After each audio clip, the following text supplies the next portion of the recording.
আসসালামু আলাইকুম। এখন আমি আবৃত্তি করব খ্যাতিমান কবি শক্তি চট্টোপাধ্যায়ের খুব ছোট একটা কবিতা, কিন্তু খুব আবেগের একটা কবিতা। অবনী বাড়ি আছো? অবনী বাড়ি আছো? দুয়ার এটে ঘুমিয়ে আছে পাড়া, কেবল শুনি রাতের কড়া নাড়া। অবনী বাড়ি আছো?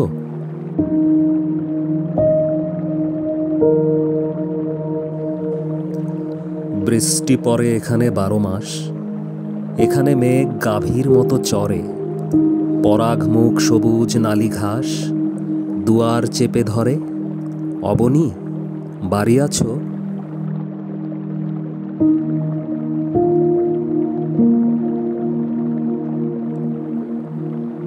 আধে ক্লীন হৃদয়ের দূরগামী, ব্যথার মাঝে ঘুমিয়ে পড়ি আমি। সহসা শুনি রাতের কড়া নাড়া। অবনী বাড়ি আছো?